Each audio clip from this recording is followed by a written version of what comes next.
ಅಲ್ಪಸಂಖ್ಯಾತರ 500 ರೂಪಾಯಿ ಕೊಡೋನಿಗಷ್ಟೇ ಸೀಮಿತನ? ನಿಮ್ಮ ಮನೇಲಿ ಹೋಗಿ ತಂದೆ ತಾಯಂದ್ರಿಗೆ ಹೇಳ್ರಿ, ನಿಮ್ಮ ಹೆಣ್ಮಕ್ಳಿಗೆ ಹೇಳ್ರಿ, ಅಲ್ಪಸಂಖ್ಯಾತರಿಗೆ ಅವಮಾನ ಮಾಡಿದ್ದಾರೆ. ಕಾಂಗ್ರೆಸ್ನವರು ಅಲ್ಪಸಂಖ್ಯಾತರಿಗೆ ಅವಮಾನ ಮಾಡಿದ್ದಾರೆ. ನಮಗೆ ಟಿಕೆಟ್ ಕೊಟ್ಟಿಲ್ಲ, ವಂಚನೆ ಮಾಡಿದ್ದಾರೆ. ನಮ್ಮನ್ನ ತುಳ್ಳಿ ಅಂತ ಕೆಲಸ ಮಾಡಿದ್ದಾರೆ. ಈ ಬಾರಿ ನಾವು ಕಾಂಗ್ರೆಸ್ ಅನ್ನು ತಿರಸ್ಕಾರ ಮಾಡಿದಾಗ ಮಾತ್ರ ಅಲ್ಪಸಂಖ್ಯಾತರ ತಾಕತ್ತೇನಂತ ತೋರಿಸಲಿಕ್ಕೆ ಸಾಧ್ಯ. ಅಲ್ಪಸಂಖ್ಯಾತರ ತಾಕತ್ತೇನಂತ ತೋರಿಸಲಿಕ್ಕೆ ಸಾಧ್ಯ. ನಿಮಗೆ ಈ ಬಾರಿ ನೀವೇನೋ ಮೊನ್ನೆ ರಂಜಾನ್ ದಿನಗಳಲ್ಲಿ ಅಲ್ಪಸಂಖ್ಯಾತರ ಬಂಧುಗಳು ದಯವಿಟ್ಟು ಕಿವಿಗೊಟ್ಟು ಕೇಳ್ರಿ. ಮೊನ್ನೆ ರಂಜಾನ್ ದಿನದಲ್ಲಿ, ಪವಿತ್ರವಾದ ರಂಜಾನ್ ದಿನದಲ್ಲಿ ನೀವು ಹೇಳಿದ್ರಿ ಏನಂತ, ಅಲ್ಪಸಂಖ್ಯಾತರಿಗೆ ಏನಾದ್ರೂ ಟಿಕೆಟ್ ಕೊಡದೆ ಇದ್ರೆ ನಾವು ಕಾಂಗ್ರೆಸ್ಗೆ ಮತ ಹಾಕೋದಿಲ್ಲ, ಕಾಂಗ್ರೆಸ್ ಅನ್ನ ತಿರಸ್ಕಾರ ಮಾಡ್ತೀವಿ ಅಂತೇಳಿ. ಅಂತ ಪವಿತ್ರವಾದ ರಂಜಾನ್ ಹಬ್ಬದ ದಿನದಲ್ಲಿ ನೀವೆಲ್ಲ ಮಾತು ಕೊಟ್ಟಿದ್ದೀರಿ. ಪವಿತ್ರವಾದ ರಂಜಾನ್ ಹಬ್ಬದಲ್ಲಿ ನೀವು ಮಾತು ಕೊಟ್ಟಿದ್ದೀರಿ. ನೀವು ಮನಸ್ಸಲ್ಲಿ ಅನ್ಕೊಂಡ್ರು ಕೂಡ ನೀವು ಮಾತು ಕೊಟ್ಟಾಗೇನೆ. ನೀವು ಆ ಮಾತನ್ನ ಉಳಿಸ್ಕೋಬೇಕು ಅಂತಂದ್ರೆ ನಿಮ್ಮ ಪರಮಾತ್ಮ ಏನ್ ಭಗವಂತ ಇದ್ದಾರೆ, ಆ ದೇವರು ಅವನಲ್ಲಿ ಸಾಕಷ್ಟು ಜನ ನೀವು ಪ್ರಮಾಣ ಮಾಡಿದಿರಿ. ನಮಗೆ ಮೋಸ ಮಾಡಿದ್ದೆ ನಿಜ, ಆದ್ರೆ ನಾವು ಈ ಬಾರಿ ಯಾವ ಕಾರಣಕ್ಕೂ ಕಾಂಗ್ರೆಸ್ಗೆ ಓಟ್ ಹಾಕೋದಿಲ್ಲ ಅಂತ ಹೇಳಿ ಅದನ್ನ ಮತ್ತೆ ಭಗವಂತನ ಮುಂದೆ ಹೇಳಿದಾಗ, ಆ ಪವಿತ್ರವಾದ ದಿನ ಮುಂದೆ ಹೇಳಿದಾಗ ನೀವು ಅದನ್ನ ಈಡೇರಿಸಬೇಕ ಬೇಡವೋ? ನೀವು ಅದನ್ನ ಈಡೇರಿಸಬೇಕ ಬೇಡವೋ? ನಿಮ್ಮ ತಾಕತ್ತನ್ನ ನೀವು ತೋರಿಸ್ಬೇಕ ಬೇಡೋ? ನಿಮ್ಮ ತಾಕತ್ತನ್ನು ನೀವು ತೋರಿಸ್ಬೇಕ ಬೇಡೋ? ನಿಮ್ಮ ನ್ಯಾಯನ ನೀವು ಕೇಳಬೇಕ ಬೇಡೋ? ಹಾಗೇನಾದ್ರೂ ಇದ್ರೆ ಈ ಬಾರಿ ಬಡತನದಿಂದ ಬಂದಿರತಕ್ಕಂಥ ನಮ್ಮ ಶ್ರೀನಿವಾಸ್ ದಾಸ್ಕರಪ್ಪನವರ ತಂದೆ ಹಮಾಲಿ ಮಾಡ್ತಾ ಇದ್ದಾರೆ.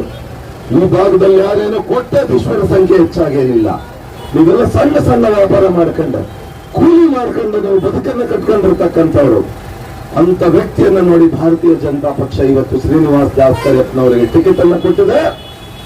ಇವ್ರನ್ನ ಗೆಲ್ಸ್ರಿ, ಇವ್ರನ್ನ ಗೆಲ್ಸ್ರಿ. ನಿಮಗೇನಾದ್ರೂ ಕೆಲಸ ಆಗ್ಬೇಕಂದ್ರೆ ಬೆಳಗ್ಗಿಂದ ಮಧ್ಯಾಹ್ನ 3 ಗಂಟೆ ತನಕ ಕಾಯ ಅವಶ್ಯಕತೆ ಇಲ್ಲ. ಬೆಳಗ್ಗಿಂದ ಮಧ್ಯಾಹ್ನ 3 ಗಂಟೆ ತನಕ ಕಾಯ ಅವಶ್ಯಕತೆ ಇಲ್ಲ. ಅಲ್ಲಿವರೆಗೆ ಮಕ್ಕಳು ಅಂತ ಕ್ಯಾಂಡಿಡೇಟ್ ಅಲ್ಲ ನಮ್ಮ ಕ್ಯಾಂಡಿಡೇಟ್.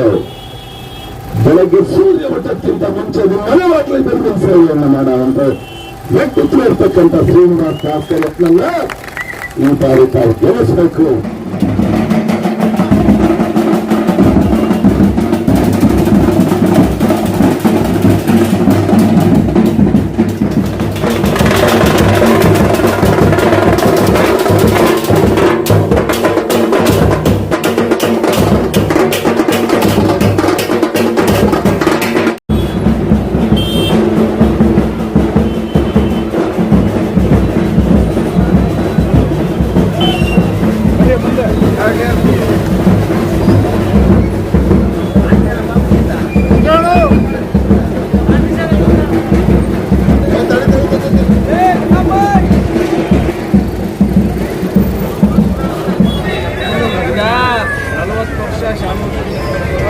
ಅವ್ರು ಹಿರಿಯರಿದ್ರು, ಅವ್ರಿಗೆಲ್ಲ ಗೌರವ ಕೊಟ್ಟಿದ್ದಾರೆ.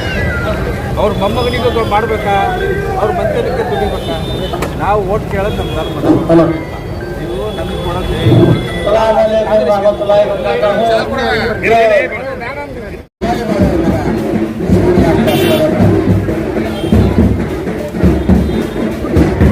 बेटे सुपुत्र श्रीनिवास और उनके साथी अजय, उन सब आप तमाम के घर घर घर आकर रिक्वेस्ट कर एक बार हमें मौका दीजिए, मौका देकर दीजिए, हम आपका काम कर देंगे। आपको कोई तकलीफ नहीं होगी, कोई दिक्कत नहीं होगी। एक बार हमारा साथ दो, एक बार बीजेपी को साथ दो, एक बार बीजेपी को साथ दो। श्रीनिवास है, हमारे अजय कुमार है, और हमारे CR नसीर अहमद है, हमें अरणी मोहम्मद अली है, और हमारे हासिम किसी बहुत से बुजुर्गान है। ये बार हमारे आदमियों ने बहुत कुछ बीजेपी के लिए बहुत कुछ कोशिश कर रहे हैं। आपका साथ हो तो, आपका साथ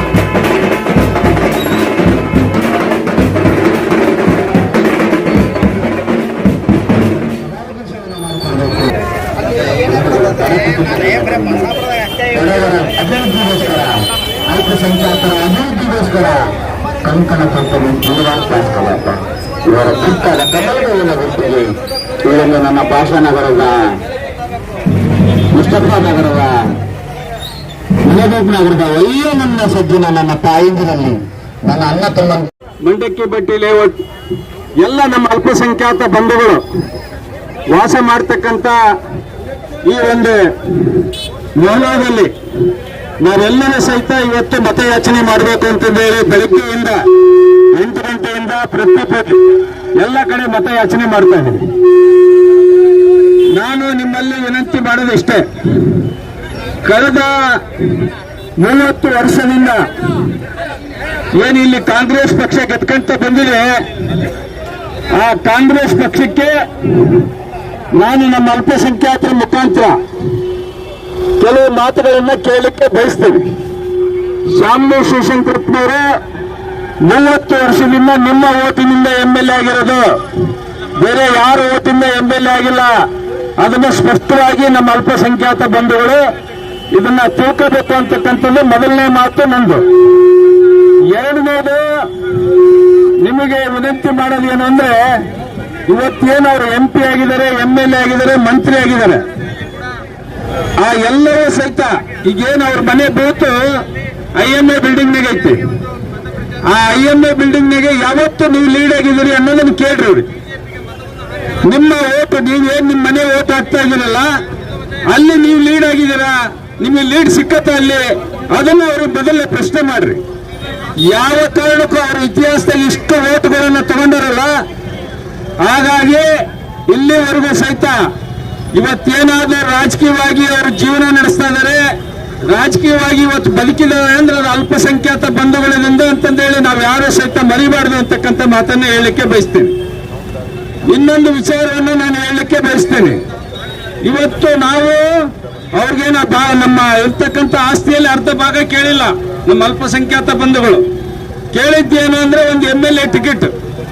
ನಿಮ್ಮ ಮನೆಯಲ್ಲಿ MP ಇದ್ದಾರೆ, ನಿಮ್ಮ ಮನೆಯಲ್ಲಿ ಮಂತ್ರಿ ಇದ್ದಾರೆ, ನಮಗೆ ಈ ಸಾರಿ ನಾವು 30 ವರ್ಷದಿಂದ ನಿಮಗೆ ಗೆಲ್ಸಿದ್ದೇವೆ, ನಮಗೊಂದು ಅವಕಾಶ ಕೊಡ್ರಿ ಅಂತ ಕೇಳಿದ್ರೆ ಅಷ್ಟೇ, ಬೇರೆ ಏನು ಕೇಳಿಲ್ಲ. ನೀವು ಅವ್ರ ಆಸ್ತಿ ಒಳಗೆ ಏನಾರ ಭಾಗ ಕೇಳಿದ್ದೀರಾ? ಇಲ್ಲ. ಆದ್ರಿಂದ ಇವತ್ತು ಬರೇ ಒಂದು MLA ಟಿಕೆಟ್ ಕೇಳಿದ್ಕೆ ಏನೇನು ಆಟಗಳನ್ನು ಆಡಿದ್ದಾರೆ ಅಂತಕ್ಕಂಥದ್ದು ನಮಗೂ ನಿಮಗೂ ಎಲ್ಲ ಗೊತ್ತಿರ್ತಕ್ಕಂಥ ವಿಚಾರ. ಇವತ್ತು ನಮ್ಮೊಳಗೆ ಒಡೆದಾಡ್ತಕ್ಕಂಥ ನೀತಿಯನ್ನ ಮಾಡಿ ನಮ್ಮನ್ನ ಇಬ್ಬಾಗ ಮಾಡಕ್ ಹೊರಟಿದ್ದಾರೆ. ನಮ್ಮಲ್ಲೇ ಸಹಿತ ಒಂದು ಒಳ ಜಗಳವನ್ನು ತರ್ತಾ ಇದ್ದಾರೆ. ಅಂತ ವ್ಯಕ್ತಿ ಇವತ್ತು ನಮಗೆ MLA ಆಗಬೇಕಾ, ನೀವು ಯೋಚನೆ ಮಾಡ್ರಿ ಅಂತಕ್ಕಂಥ ಮಾತನ್ನು ಈ ಸಂದರ್ಭದಲ್ಲಿ ಹೇಳಲಿಕ್ಕೆ ಬಯಸ್ತಾ ಇದ್ದೇನೆ. ಆದ್ರಿಂದ ಇವತ್ತು ನಾನು ಘಂಟಾಘೋಷವಾಗಿ ಹೇಳ್ತಾ ಇದ್ದೀನಿ, ಈ ಬಾರಿ ಏನಾದ್ರೂ ಸಹಿತ ಅವನಿಗೆ BC ಸಹಿತ ಬಂದಿಲ್ಲ ಇಂದು, ಅಂತನಿಗೇನಾದ್ರೂ ಸಹಿತ ನೀವು MLA ಮಾಡಿದ್ದೆ ಆದ್ರೆ ನಾವು ಅವನಿಗೆ ಮನೆಗೆ ಹೋಗಿ ಹಣ ಅನ್ಬೇಕಾಗ್ತದೆ, BC ಬರಲಿಲ್ಲ ನನಗೆ. ಆದ್ರಿಂದ ದಯಮಾಡಿ ಈ ಬಾರಿ ನಾವೆಲ್ಲರೂ ಸೇರಿ, ನಾವು ಇಲ್ಲೆಲ್ಲರೂ ಇರ್ತಕ್ಕಂಥವ್ರು ಯಾರು ಸಹಿತ ಶ್ರೀಮಂತರಲ್ಲ, ನಮ್ಮ ಹತ್ರ ಯಾರ ಹತ್ರನೂ ಹೆಲಿಕಾಪ್ಟರ್ ಇಲ್ಲ, ವಿಮಾನ ಇಲ್ಲ, ಐಷಾರಾಮಿ ಬಂಗ್ಲೆ ಇಲ್ಲ. ನಾವು ನಿಮ್ಮಂಗೆ ದಿನನಿತ್ಯ ದುಡಿದು ಜೀವನ ಮಾಡ್ತಕ್ಕಂಥ ವ್ಯಕ್ತಿಗಳು ನಾವಿಲ್ಲಿ ಇರ್ತಕ್ಕಂಥವ್ರು. ಆದ್ರಿಂದ ನಿಮ್ಮ ಮನೆ ಬಾಗಿಲಿಗೆ ನೀವು ಕರೆದಾಗ ಬರ್ತಕ್ಕಂಥ ವ್ಯಕ್ತಿ ಬೇಕು, ಅಥವಾ ನೀವು ಅವ್ರ ಮನೆ ಬಾಗಿಲಿಗೆ ಹೋಗಿ ಬೆಳಗ್ಗೆಯಿಂದ ಸಾಯಂಕಾಲ ತನಕ ಕಾಯ್ತಕ್ಕಂಥ ವ್ಯಕ್ತಿ ಬೇಕು ಅಂತಕ್ಕಂಥದ್ದನ್ನು ನೀವೇ ನಿರ್ಧಾರ ಮಾಡ್ರಿ ಅಂತಕ್ಕಂಥ ಮಾತನ್ನ ಈ ಸಂದರ್ಭದಲ್ಲಿ ಹೇಳಲಿಕ್ಕೆ ಬಯಸ್ತಾ ಇದ್ದೀನಿ.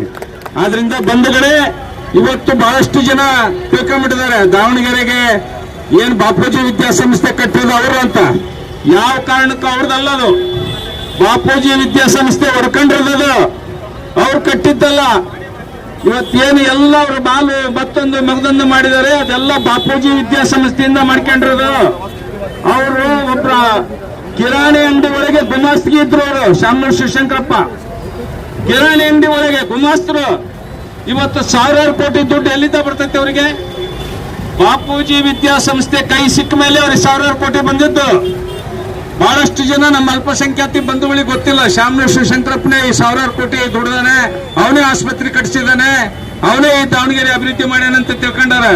ಬಾಪೂಜಿ ಸಂಸ್ಥೆ ಅವ್ರದಲ್ಲ. ಎಸ್ ಕೊಟ್ರಬಸಪ್ಪ ಅಂತ ನಮ್ಮ ಹಿರಿಯರು ಕಟ್ಟಿದ್ದದು. ಪಂಚಾಚಾರ ಲಿಂಗಾಯತರು ಹಿರಿಯರಾದಂತ ಎಸ್ ಕೊಟ್ರಬಸಪ್ಪನವ್ರು ಕಟ್ಟಿದ್ದು. ಆದ್ರೆ ಒಡ್ಕೊಂಡಿದ್ದು ಶಾಮನೂರು ಶಿವಶಂಕರಪ್ಪ. ಅದು ಒಡ್ಕೊಂಡ ಮೇಲೆ ಸಾವಿರಾರು ಕೋಟಿ ಆಸ್ತಿ ಮಾಡ್ಕೊಂಡಿದ್ದಾರೆ. ಆ ದುಡ್ಡಿನಿಂದ ಇವತ್ತೆಲ್ಲ ನಮ್ಮ ಮೇಲೆ ದರ್ಬಾರ್ ನಡೆಸ್ತಾ ಇದ್ದಾರೆ. ನಮ್ಮ ಅಲ್ಪಸಂಖ್ಯಾತ ಬಂಧುಗಳಿಗೆ ನಾನು ಕೈ ಮುಗಿದು ವಿನಂತಿ ಮಾಡ್ತೀನಿ. ನಾವು 40 ವರ್ಷ ಅನುಭವಿಸಿರ್ತಕ್ಕಂಥ ಕಷ್ಟ ಸಾಕಿಂದ ಮುಂದೆ ಈ ಬಾರಿ ಬದಲಾವಣೆ ತರಿ. ಅವ್ರಿಗೇನಾದ್ರೂ ಸಹಿತ ನಾವು ಮತ್ತೆ ಓಟ್ ಹಾಕಿ ನಾವು ಮತ್ತೆ ಅವನನ್ನ MLA ಮಾಡಿದ್ದೆ ಆದ್ರೆ ನಾವು ಅವ್ರ ಮನೆಯ ಗುಲಾಮರಾಗಿ ನಡ್ಕೋಬೇಕಾಗ್ತತಿ. ಇನ್ನು 40 ವರ್ಷ ಅವ್ರ ಮನೆ ಸೇವಕರಾಗಿರ್ಬೇಕಾಗ್ತತಿ. ಈ ಬಾರಿ ನೀವು ಸೋಲಿಸಿದ್ರೆ ಮುಂದಿನ ಬಾರಿ ನಿಮಗೆ ಟಿಕೆಟ್ ಕಟ್ಟಿಟ್ಟ ಬುತ್ತಿ 100 ಈ ಸತಿ ನೀವು ಸೋಲಿಸ್ರಿ ನಿಮ್ಮ ಮನೆಗೆ ಟಿಕೆಟ್ ಬರ್ತೈತಿ, ಅಲ್ಪಸಂಖ್ಯಾತ ಮನೆಗಳಿಗೆ ಟಿಕೆಟ್ ಬರ್ತೈತಿ. ಈ ಬಾರಿ ನೀವು ಗೆಲ್ಸಿದ್ರೆ ಮತ್ತೆ ಕಂಟಿನ್ಯೂಷನ್ ಅವರೇ ಆಗ್ತಾರೆ. ಆದ್ರಿಂದ ನಾನು ನಿಮ್ಮಲ್ಲಿ ಕೈ ಮುಗಿದು ವಿನಂತಿ ಮಾಡ್ತೇನೆ. ನಮ್ಮೆಲ್ಲ ಅಲ್ಪಸಂಖ್ಯಾತ ಬಂಧುಗಳಿಗೆ ನಾನು 4 MLA ಚುನಾವಣೆ ಸೋತಿದ್ದೀನಿ. ಯಾವತ್ತೂ ಸಹಿತ ಅಲ್ಪಸಂಖ್ಯಾತರ ಬಗ್ಗೆ ಕೆಟ್ಟದಾಗಿ ನಾನು ಮಾತಾಡಿಲ್ಲ. ನಾನು ನಮ್ಮ ಅಜಯ್ ಕುಮಾರ್ ಸೋತಿದ್ದು ನಿಮ್ಮಿಂದ ಅಲ್ಪಸಂಖ್ಯಾತ ಬಂಧುಗಳಿಂದ. ನಾನು 4 ಚುನಾವಣೆ ಸೋತಿದ್ದು ನಮ್ಮ ಅಲ್ಪಸಂಖ್ಯಾತ ಬಂಧುಗಳಿಂದ. ಆದ್ರೆ ಮತದಾನ ಮಾಡತಕ್ಕಂತ ಹಕ್ಕು ಪ್ರತಿಯೊಬ್ಬ ನಾಗರಿಕನ ಹಕ್ಕು.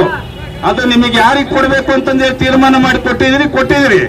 ಆದ್ರೆ ಅದನ್ನೆಲ್ಲ ತಗೊಂಡಂತವ್ರು ಏನ್ ಮಾಡಿದರೆ ನಮ್ಮನ್ನ ಅನ್ನೋದನ್ನ ನಾವು ನೀವು ಗಮನಿಸಬೇಕು ಅಂತಕ್ಕಂಥ ವಿನಂತಿಯನ್ನ ಮಾಡ್ತಾ ಇದ್ದೀನಿ. ನಾವು ಎಂದೂ ಸಹಿತ ನಮ್ಮ ಪ್ರೆಸ್ ಮೀಟ್ಗಳು ನೋಡ್ಕೊಂಬರಿ, ನಾನು ಸೋತಂತ ಎಲ್ಲ ವಿಷಯಗಳು ನೋಡ್ಕೊಂತ ಬರ್ರಿ. ನಾನು ಸೋತಿರೋದು ಅಲ್ಪಸಂಖ್ಯಾತ ಬಂಧುಗಳಿಂದ ಮಾತ್ರ. ಇಂಥ ನೀವು ನೋಟು ಕೊಟ್ಟು ಗೆಲ್ಸಿದಂತಾರು ಇವತ್ತು ನಮಗೆ ಏನೇನ್ ಮಾಡ್ತಾ ಇದಾರೆ ಅಂತ ಅರ್ಥ ಆಗೈತಿ. ನಾನು ಹೆಚ್ಚು ಮಾತಾಡಕ್ ಹೋಗಲ್ಲ. ಇನ್ನು ಕೇವಲ 5 ದಿವಸ ಐತಿ. ಒಳ್ಳೆಯ ತೀರ್ಮಾನವನ್ನು ತಗೊಂಡು ಸಾಹುಕಾರರಿಗೆ ಮನಿ ಕಳಿಸಿದ್ವಿ ಅಂತಕ್ಕಂಥ ಸಂದೇಶವನ್ನ ಇಡೀ ಕರ್ನಾಟಕದಾದ್ಯಂತ ಒಯ್ಯಬೇಕು ಅಂತಕ್ಕಂಥ ವಿನಂತಿ ಮಾಡಿ ನನ್ನ ಮಾತನ್ನು ಮುಗಿಸ್ತೇನೆ. ಈ ಉದ್ದೇಶ ಸ್ನೇಹಿತರೆ, ಇದೀಗ ನಮ್ಮ ಜೊತೆಯಲ್ಲಿ ಬಿಜೆಪಿ ಪಕ್ಷದ ಮುಖಂಡರಾದ ಅಜಯ್ ಕುಮಾರ್ ಇದ್ದಾರೆ. ಬನ್ನಿ ಮಾತಾಡೋಣ. ಸರ್, ಹೇಗಿದೆ ಈಗ ತಾವು ಹಿಂದಿನ ಬಾರಿ ಕೂಡ ತಾವು ಅಭ್ಯರ್ಥಿಯಾಗಿ ಇಲ್ಲಿ ಸ್ಪರ್ಧೆ ಮಾಡಿದ್ದೀರಾ? ಆ ಒಂದು ಸ್ಪರ್ಧೆಗೂ ಮತ್ತು ಈ ಬಾರಿನ ಸ್ಪರ್ಧೆಗೆ ಹೇಗೆ ಕಾಣಿಸ್ತಾ ಇದೆ ಸರ್? ವಾತಾವರಣ ಹೇಗಿದೆ ಸರ್? ಈ ಬಾರಿ ಈ ದಕ್ಷಿಣ ಕ್ಷೇತ್ರದಲ್ಲಿ ಅಲ್ಪಸಂಖ್ಯಾತರು ಬದಲಾವಣೆ ಬಯಸಿದ್ದಾರೆ. ಏನು ನಮ್ಮ ಮತದಿಂದ ಇವತ್ತು ಅಧಿಕಾರದ ಗದ್ದೆಗೆ ಏರ್ತಾ ಇದ್ರು, ನಮ್ಮನ್ನು ದುರ್ಬಳಕೆ ಮಾಡಿಕೊಂಡು ನಮಗೆ ಈ ಬಾರಿ ವಂಚನೆ ಮಾಡಿದ್ದಾರೆ. ಅಲ್ಪಸಂಖ್ಯಾತರು ಸಾಕಷ್ಟು ಪ್ರತಿಭಟನೆ ಮಾಡಿ ಕೇಳಿದ್ರು ಸಹಿತ ನಮಗೆ ಈ ಬಾರಿ ಟಿಕೆಟನ್ನು ಕೊಡಿಸ್ಲಿಕ್ಕೆ ಅವ್ರ ಕೈಲಿ ಆಗಲಿಲ್ಲ. ಹೋಗ್ಲಿ, ಐಂದದವ್ರು ಯಾರಿಗಾದರೂ ಟಿಕೆಟ್ ಕೊಟ್ಟರು ಕೂಡ ನಾವು ಒಮ್ಮತದ ತೀರ್ಮಾನದಿಂದ ನಾವು ಕಾಂಗ್ರೆಸ್ಸಿಗೆ ಮತವನ್ನು ಹಾಕ್ತಿದ್ವಿ ಅಂತೇಳಿ ಹೇಳಿದ್ದಾರೆ. ಹಾಗಾಗಿ ಈ ಬಾರಿ ದಕ್ಷಿಣದ, ಅದರಲ್ಲೂ ಅಲ್ಪಸಂಖ್ಯಾತರ ಮತದಾರ ಬಂದವರು ತೀರ್ಮಾನ ಮಾಡಿದ್ದಾರೆ. ಇವತ್ತು ನಾವು ಕೂಡ ಏನು ಆಜಾದ್ ನಗರದಿಂದ, ಭಾಷಾನಗರ, ಅಹಮದ್ ನಗರದಿಂದ ನಾವೇನು ಮತಯಾಚನೆಗೆ ಬಂದ್ವಿ. ಆ ಮತಯಾಚನೆಗೆ ಬಂದಂಥ ಸಂದರ್ಭದಲ್ಲಿ ಆ ಜನರ ಭಾವನೆ ನಮ್ಮನ್ನು ಏನು ರೆಡ್ ಕಾರ್ಪೆಟ್ ಹಾಕಿ ಸ್ವಾಗತ ಮಾಡ್ತಾರಲ್ಲ, ಆ ರೀತಿ ನಮ್ಮನ್ನು ಸ್ವಾಗತ ಮಾಡಿದ್ರು. ಆ ರೀತಿ ಅವರ ನಗುಮುಗದಿಂದ ನಾವು ಈ ಬಾರಿ ತಪ್ಪನ್ನು ತೋರಿಸಿ ಈ ಬಾರಿ ನಾವು ಕೂಲ್ಗೆ ಹೂವಟ್ಟು ಹಾಕ್ತೀವಿ. ಸರ್, ಈ ಬಾರಿ ತಾವು ದಾವಣಗೆರೆ ದಕ್ಷಿಣ ಕ್ಷೇತ್ರದಲ್ಲಿ ಯಾವ ಒಂದು ವಿಷಯದಲ್ಲಿ ತಾವು ಮತಗಳನ್ನು ಕೇಳ್ತಾ ಇದ್ದೀರಾ? ನರೇಂದ್ರ ಮೋದಿಜಿಯವರ ಅಭಿವೃದ್ಧಿ ಕೆಲಸ ಕಾರ್ಯಗಳನ್ನು ಮುಂದಿಟ್ಕೊಂಡು ಕರ್ನಾಟಕ ರಾಜ್ಯದಲ್ಲಿ ಯಡಿಯೂರಪ್ಪನವರು, ಬೊಮ್ಮಾಯಿ ಅವರು, ಜಗದೀಶ್ ಶೆಟ್ಟರ್ ಅವರು, ಸದಾನಂದ ಗೌಡ ಅವರೆಲ್ಲ ಮುಖ್ಯಮಂತ್ರಿ ಇದ್ದಂಥ ಸಂದರ್ಭದಲ್ಲಿ ಸಾಕಷ್ಟು ರಾಜ್ಯದ ಜನತೆಗೆ ಕೊಡುಗೆಯನ್ನು ಕೊಟ್ಟಿದ್ದಾರೆ. ಅವರ ಒಂದು ಅಭಿವೃದ್ಧಿ ಪರ ಕೆಲಸ ಕಾರ್ಯಗಳನ್ನು ಜನರ ಮುಂದಿಟ್ಟು ಮತದಾನವನ್ನು ಕೇಳ್ತಾ ಇದ್ದೀವಿ. ಸೊ ಈಗ ಮುಖ್ಯವಾಗಿ ಏನಂದ್ರೆ, ಈಗ ದಾವಣಗೆರೆ ದಕ್ಷಿಣ ಕ್ಷೇತ್ರದಲ್ಲಿ ಬಿಜೆಪಿ ಪಕ್ಷ ಗೆದ್ದು ಬಂದ್ರೆ ಇಲ್ಲಿ ಗಲಾಟೆಗಳು ಆಗುತ್ತೆ ಅಂತ ಒಂದು ಮಾತುಗಳು ಬರ್ತಾ ಇದೆ. ಸೊ ಇದರ ಬಗ್ಗೆ ಏನು ಹೇಳಕ್ಕೆ ಇಷ್ಟಪಡ್ತೀರಾ? ಯಾವನೋ ತಲೆ ಕಟ್ಟವನು ಹೇಳಿದಾನೆ ಅಂತೇಳಿ ಅದನ್ನೆಲ್ಲ ನಾವು ಒಪ್ಪಕ್ಕೆ ತಯಾರಿಲ್ಲ. ನರೇಂದ್ರ ಮೋದಿ 12 ವರ್ಷ ಆಗಿದೆ ಗೆದ್ದು. ಕರ್ನಾಟಕ ರಾಜ್ಯದಲ್ಲಿ ಭಾರತೀಯ ಜನತಾ ಪಕ್ಷನೂ ಕೂಡ 8 ವರ್ಷ ಅಧಿಕಾರ ಮಾಡಿದೆ. ಯಾವ ಅಲ್ಪಸಂಖ್ಯಾತರಿಗೆ ತೊಂದರೆ ಮಾಡಿದ್ದಾರೆ? ಯಾರಿಗೆ ಗುಂಡಿಗೆ ಕೊಂದಿದ್ದಾರೆ? ಯಾವ ಮಸೀದಿ ಕೆಡವಿದ್ದಾರೆ? ಯಾವ ಅಲ್ಪಸಂಖ್ಯಾತ ಬಾಂಧವರಿಗೆ ತಗೊಂಡೋಗಿ ಜೈಲಿಗೆ ಹಟ್ಟಿದ್ದಾರೆ? ಎಲ್ಲರನ್ನು ಬಾಯಿ ಥರ ನೋಡಿಲ್ವಾ? ಇದನ್ನು ಬೇಕಂತ ಕೋಮುವಾದಿ ಸೃಷ್ಟಿ ಮಾಡೋದೇ ಕಾಂಗ್ರೆಸ್ನವರು. ಅದನ್ನು ಸೃಷ್ಟಿ ಮಾಡಿ ಮತವನ್ನು ಹೊಡಿಬೇಕು, ಅಲ್ಪಸಂಖ್ಯಾತರ ಮತ ಛಿದ್ರ ಆದರೆ ನಾವು ಗೆಲ್ಲೋದಿಲ್ಲ ಅನ್ನೋ ಕಾರಣಕ್ಕೆ ಈ ನಾಟಕವನ್ನು ಆಡ್ಕೊಂಡು ಬರ್ತಾ ಇರೋದು. ಈ ಸುಳ್ಳನ್ನು ಜನರ ತಲೆಯಲ್ಲಿ ತುಂಬ್ತಾ ಇರ್ತಕ್ಕಂಥದ್ದು ಕಾಂಗ್ರೆಸ್ನವರು.